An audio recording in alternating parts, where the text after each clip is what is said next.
तो देखिए प्रश्न क्रमांक 3 कुछ इस प्रकार है, k का मान ज्ञात कीजिए जबकि निम्नलिखित स्थितियों में से प्रत्येक स्थिति में जो x माइनस 1 है ये p ऑफ x का गुणनखंड है। देखिए यहाँ पर हमको जो 4 सवाल हैं, जैसे पहला है दूसरा है, बाकी के दोनों सवाल आप पुस्तक में देख सकते हैं। तो ये जो चारों सवाल हैं इनमें आपको p ऑफ x का मान दे रखा है, ठीक है। तो हमको क्या करना है, हमको k का मान ज्ञात करना है। ये जो k है इस k की वैल्यू फाइंड आउट करनी है, ढूंढनी है। तो चलिए इस प्रश्न को कैसे हल करना है समझाता हूँ। सबसे पहले तो हम यहाँ लिखेंगे हल, पहले वाले प्रश्न को हल करने की शुरुआत करते हैं और यहाँ लिखेंगे दिया है। तो हमें क्या दे रखा है यहाँ पर, सबसे पहले जो दे रखा है प्रश्न में वो है p ऑफ x का मान। तो हम लिख देंगे दिया है p ऑफ x बराबर, जो बहुपद दिया है उसको लिख दो। तो क्या है, x की घात 2 धन x धन k, ये है बहुपद। अब जैसा कि हमको बोला गया है प्रश्न में कि x ऋण 1 क्या है, p ऑफ x का गुणनखंड, यानी इस p ऑफ x का यानी इस बहुपद का गुणनखंड है। तो हम यहाँ लिख देते हैं प्रश्नानुसार, यानी जैसा प्रश्न में बोला गया है उस अनुसार जो x ऋण 1 है, x ऋण 1 है वो क्या है, p ऑफ x का गुणनखंड है।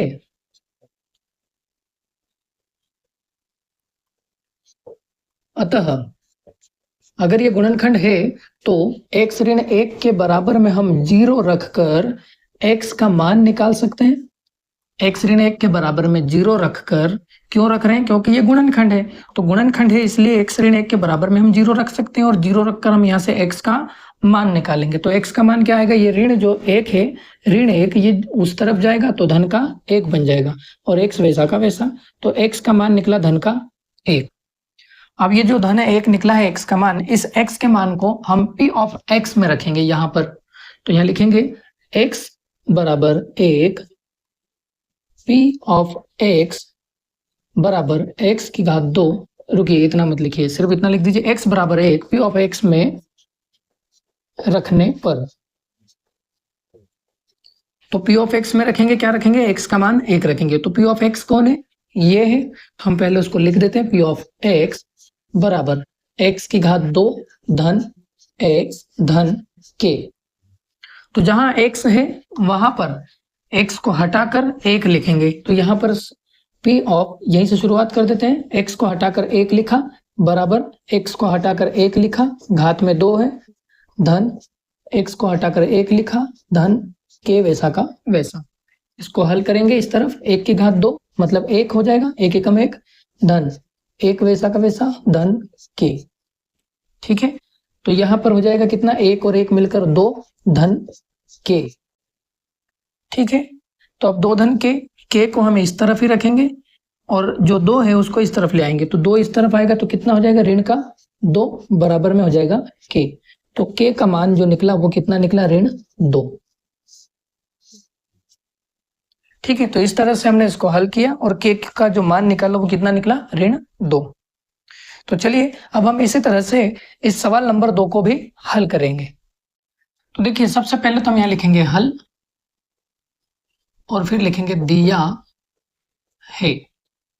दिया क्या है, हमें p ऑफ x का मान दिया है और वो क्या है, ये पूरा बहुपद 2x की घात 2 धन kx धन करणी 2, ये हमें p ऑफ x का मान दे रखा है। तो अब हम क्या करेंगे, यहाँ पर जैसे यहाँ क्या किया था, प्रश्नानुसार x ऋण 1 जो है वो p ऑफ x का गुणनखंड है। तो वही जो लाइन है, ये वाली लाइन, इसी लाइन को आपको पक्का दिमाग में बैठा कर रखना है, क्योंकि ये वाली लाइन आपको चारों ही सवालों में लिखनी है। तो इसी लाइन को कॉपी करना है यहाँ पर भी। तो मैं लिख देता हूँ प्रश्नानुसार। तो अब जब p ऑफ x में हम x का मान 1 रखेंगे तो पहले p ऑफ x को नीचे लिखना पड़ेगा यहाँ पर। तो हम पहले यहाँ से p ऑफ x को पूरा का पूरा लिख देते हैं। ये लिख दिया हमने, p ऑफ x बराबर 2x की घात में हो जाएगा 2 धन kx धन हो जाएगा करणी 2। अब जहां जहां भी x दिखाई दे रहा है इसको हटाकर हमको वहां पर क्या लिखना है, 1 को लिखना है। ठीक है, तो यहां से शुरुआत करते हैं। p ऑफ x को हटाकर 1 को लिखा बराबर, ये 2 वैसा का वैसा, गुणा में कौन है इसके, x की घात 2, तो x को हटाकर 1 को लिखा और घात में 2 वैसा का वैसा, फिर धन ये k वैसा का वैसा, फिर गुणा में ये किसके है, x के, तो x को हटाकर 1 को लिखा, धन करनी में आ जाएगा ये 2, ऊपर से नीचे इसको भी लिख दिया है। अब बराबर यहाँ 2 का गुणा होगा 1 की घात 2 में, मैं यहाँ लिख देता हूँ 2 का गुणा कर रहे हैं हम 1 की घात 2 में, तो क्या हो जाएगा ये 2 वैसा का वैसा, 1 की घात 2 मतलब 1 का गुणा होगा 1 में, तो 2 एकम 2, 2 एकम 2, तो उत्तर आएगा टोटल 2। तो यहाँ लिखेंगे हम इस पूरे की जगह पर 2, फिर ये धन k का गुणा 1 में, तो k एकम k, फिर धन करनी में हो जाएगा 2। ठीक है, इस तरफ आपको यहाँ पर 0 लिख देना है ना। अच्छा, यहाँ पर भी 0 लिखना है। ये p ऑफ 1 का मान 0 क्यों लिखा हमने, क्योंकि देखो p ऑफ यहाँ पर x ऋण 1 क्या है, p ऑफ x का गुणनखंड है, गुणनखंड है तो उसके बराबर में हमने क्या रखा है 0, यहाँ पर क्या रखा है 0 रखा है। तो वापस जब इस 1 को यहाँ रखेंगे x के स्थान पर, तो ये पूरा मिला के 0 ही हो जाएगा ना, तो इसलिए यहाँ पर हमको 0 रखना है। चलिए अब यहाँ पर रखते हैं, ये रख दिया 0, ये जो 2 है इसको हम इस साइड ले आएंगे, तो ऋण का 2, फिर ये k धन करणी 2, फिर ये जो करणी 2 है धन का, इसको भी इस साइड ले आओ, तो ये ऋण 2 धन करण सॉरी ऋण का करणी 2 हो जाएगा, धन का करणी 2 इधर आएगा, तो ये भी ऋण करणी 2, बराबर में केवल k रह जाएगा। हमको k का मान चाहिए, हम क्या कर रहे हैं k का मान चाहिए, तो k को उसी तरफ छोड़ रहे हैं, बाकी सबको इस तरफ लेके आ रहे हैं। एक चाहो तो आप इन दोनों के एक ही स्टेप में दोनों को एक साथ ला सकते हो, पर आपको कंफ्यूजन ना हो इसीलिए मैंने इसको अलग अलग स्टेप्स में इस साइड लेके मैं आया हूँ। तो अब क्या करो, बस इसको इस साइड लिख दो, इन दोनों को उस साइड लिख दो, तो k का जो मान हो जाएगा वो कितना हो जाएगा, ऋण 2 ऋण करणी 2। तो ये है k का मान, कुछ इस तरह से हमको निकालना था। तो यहाँ पर k का मान जो है वो पहले सवाल में ऋण 2 आया, दूसरे वाले सवाल में ऋण 2 ऋण करणी 2 आया है। अब इसी तरह से हमको तीसरे सवाल को भी हल करना है। तो चलिए, तो देखिए मैंने तीसरे वाले सवाल को यहाँ पर लिख दिया है और साथ में मैंने चौथे वाले सवाल को भी लिख ही दिया है। तो अब तीसरे सवाल को हल करते हैं, यहाँ पर लिखेंगे हल, और सबसे पहले हम लिखेंगे यहाँ पर दिया है, तो क्या दे रखा है हमें दिया है p ऑफ x का मान, तो हम लिखेंगे p ऑफ x बराबर यहाँ हो जाएगा k x की घात में 2 ऋण करणी में 2 x धन 1। ठीक है, इस तरह से। अब इसके बाद हम क्या करेंगे, जैसा कि हमें प्रश्न में क्या बोला गया कि x ऋण 1 क्या है, इस बहुपद का गुणनखंड है, तो हम यहाँ लिखेंगे कि यदि नहीं, यहाँ पर लिखेंगे प्रश्नानुसार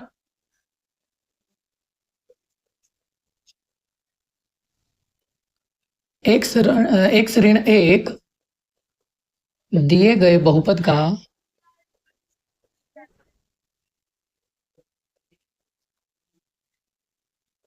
गुणनखंड है।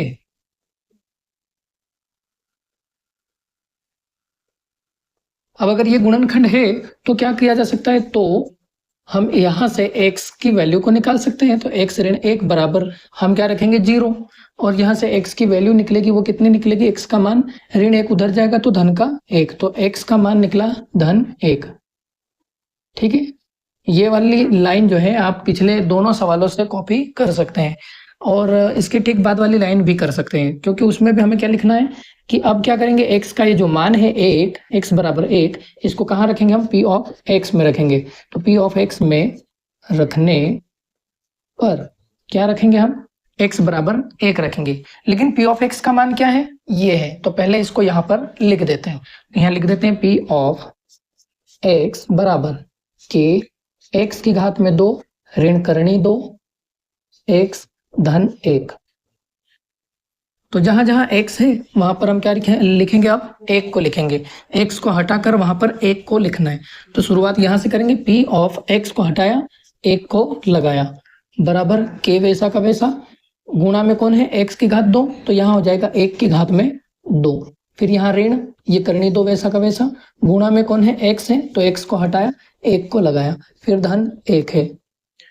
अब इसको हल करेंगे, यहाँ हो जाएगा 0 बराबर k गुणा 1 की घात 2 है, k गुणा 1 की घात 2 है, तो 1 की घात 2 को हल करेंगे तो 1 एकम 1, और उस 1 में k का गुणा होगा। देखो k गुणा 1 की घात 2 है, तो हम इसको कैसे हल कर सकते हैं, k में गुणा होगा 1 की घात 2, यानी 1 को हम 2 बार लिख सकते हैं ऐसे, k एकम k, तो उत्तर आएगा कुल मिलाकर सीधा k। तो यहाँ पर हो जाएगा k इतनी जगह पर, इतने पद की स्थान पर। अब क्या लिखेंगे हम यहाँ पे, ये ऋण वैसा का वैसा, करनी 2 का 1 में गुणा होगा तो करनी 2 एकम करनी 2, फिर धन 1। ठीक है, के को इसी तरफ रहने दो, या फिर हाँ ठीक है, के को अब इसी तरफ रहने दो, यहां से करनी 2 को इधर ले आओ, तो ये हो जाएगा धन का करनी 2 बराबर में हो जाएगा के वैसा का वैसा और धन 1। ये धन 1 को इधर ले आओ तो करनी 2 ऋण 1 हो जाएगा, ये धन 1 इधर आएगा तो ऋण का 1 हो जाएगा, बराबर में केवल बचेगा के। तो अब यहाँ पे के बचा, के को इस तरफ लिख दो और बाकी दोनों इन पदों को उस तरफ लिख दो, तो के बराबर करनी 2 ऋण 1 हो गया। ये हो गया के का मान। तो इस तरह से के का जो मान निकला वो कितना निकला है, के बराबर करनी 2 ऋण 1। ठीक है, तो इसको मैं यहां से हटा देता हूं। चलिए अब हम सवाल नंबर 4 को हल करते हैं। तो सवाल नंबर 4 में यहाँ पर दे रखा है पी ऑफ एक्स का मान। सबसे पहले हम यहाँ लिखेंगे हल और लिखेंगे दिया है। तो जो हमें दिया है वो क्या है, पी ऑफ एक्स दिया है, तो हम लिख देंगे दिया है पी ऑफ एक्स बराबर के एक्स की घात में हो जाएगा 2 ऋण 3 एक्स धन के। ठीक है, पी ऑफ एक्स का मान हमने लिख दिया यहाँ पे कि आपने हमें दिया था ये प्रश्न में। अब प्रश्न में कुछ और भी दे रखा है तो हमने लिखेंगे कि प्रश्न हमने लिखा यहाँ पर प्रश्नानुसार, आपने जैसे प्रश्न में कहा है उसी के अनुसार आपने क्या कहा है कि एक्स ऋण 1 जो है, एक्स ऋण 1 ये पी ऑफ एक्स का गुणनखंड है। तो हम लिख देंगे कि प्रश्नानुसार एक्स ऋण 1 दिए गए बहुपद का या पी ऑफ एक्स का गए बहुपद x बराबर जो 1 है वो कहाँ रखेंगे, पी ऑफ एक्स में रखेंगे। ये हमने लाइन लिख दी। अब क्या करेंगे, पी ऑफ एक्स में रखेंगे तो पी ऑफ एक्स का मान तो ये है, इसको पहले यहाँ लिख देंगे। तो पी ऑफ एक्स बराबर के एक्स की घात हो जाएगी 2, एक्स की घात हो जाएगी 2 ऋण 3 एक्स धन हो जाएगा के। तो अब क्या करेंगे, यहाँ पर पी ऑफ ये x को हटाएंगे, इसकी जगह पर 1 को लगाएंगे, तो ये हो गया 1। यहाँ पर k वैसा का वैसा गुणा, x को हटाया 1 को लगाया, घात में 2 है तो घात में 2, ये ऋण वैसा का वैसा 3 का गुणा हो रहा है x में, x को हटाया 1 को लगाया, फिर धन k वैसा का वैसा। इसको हल करेंगे, यहाँ लिख देंगे 0 इस तरफ बराबर k का गुणा 1 की घात 2 में होगा, 1 की घात 2 में k का गुणा जब होगा, अभी थोड़ी देर पहले ही हमने यहाँ पर भी किया था, k का गुणा 1 की घात 2 में किया था तो उत्तर कितना आया था, k आया था। तो वैसे यहाँ पर भी क्या हो जाएगा, ये k हो जाएगा, ऋण 3 एकम 3 हो जाएगा, धन यहाँ हो जाएगा k। अब देखिए ये ऋण 3 को उठाकर हम इस तरफ ले आएंगे तो ये 0 हट जाएगा और ऋण 3 इस तरफ आएगा, तो ऋण का 3 इधर आने की वजह से धन का हो जाएगा बराबर, ये के धन के हो जाएगा, के धन के। तो ये 3 बराबर ये हो जाएगा, के में के को जोड़ेंगे तो 2 के, तो के हमको 2 के का मान नहीं चाहिए, हमको के का मान चाहिए, तो इस 2 को भी हटाना पड़ेगा के पास से।